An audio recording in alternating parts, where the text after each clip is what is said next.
Hi guys! Welcome to my vlog. For today's vlog, gagawa po tayo ng baked potatoes with eggs and hot dogs. Mag-start na po tayo. Ngayon, magprepare po tayo ng ating Pyrex. Ilalagay po natin yung ating tomatoes. Ang ginawa kong tomatoes is 3 pieces of tomatoes. Balatan natin sa hugasan. I-slice natin siya na pa-circle, diba? Tapos, isalansa natin siya ng maayos dyan sa ating Pyrex.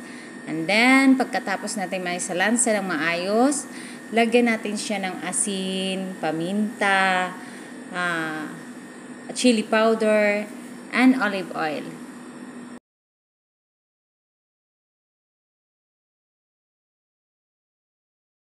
Then, pagkatapos natin mailagay yung ating mga spicy, yung ating mga pangpalasa, syempre, i-mix natin siya ng maayos para naman maging malilamnam yung ating nilulutong patata. Pagkatapos niyan, at ilalagay natin na siya sa oven natin. So, yung ating oven is naka-preheat na yan. Dapat yung oven natin is up and down. Or kadalasan talaga ang ginagamit ko is down muna kasi mamaya ko pa ilalagay yung up kasi para sa toppings natin.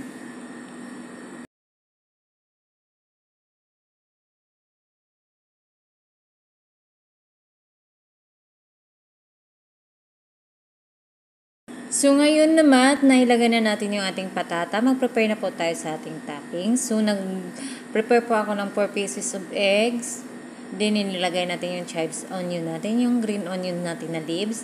Then, yung cherry tomatoes natin. Kung wala po kayong available na cherry tomatoes, pwede po yung normal na tomato ang ilalagay natin. Yung kulay red lang po, wag lang yung kulay green. Para naman mas masarap tingnan at magandang tingnan sa mata, di ba? Masarap yung lasa, magandang tingnan sa mata. Then, mag-add tayo ng ating sour cream. Kung wala po kayong sour cream, so pwede siguro gagawin ninyo ay ilalagay niyo yung rope. Dito kasi meron tayong sour cream date. Nabulol na po ako. Pasensya na po kayo. Sour cream. So, I use 2 pieces of sour cream.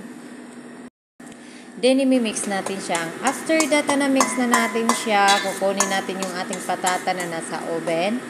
Kasi, luto na siguro yon. Then, pag kukunin natin at ilalagay natin dyan sa ating yung ating patata, ilalagay natin yung ating toppings na mga mix natin ng mga eggs, tapos yung sausage natin. Kung wala tayong sausage na available, pwede naman po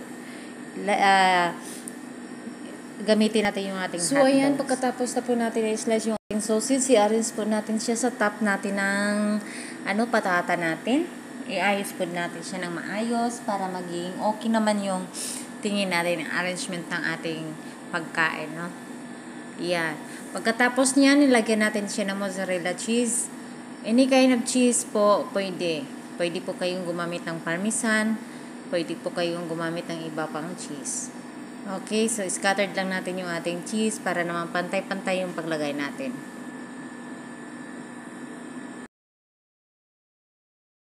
Pagkatapos niyan, ibalik na natin siya sa ating oven uli.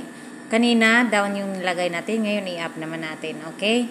So, pag na-red na natutunaw na yung natin. A few moments later. Ating mozzarella cheese.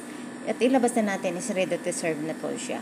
So, ayan na po. Yummy, yummy. Thanks for watching. See you to my next videos. Don't forget to subscribe my channel. Jinilin Lastimoso Vlog. Kung baguhan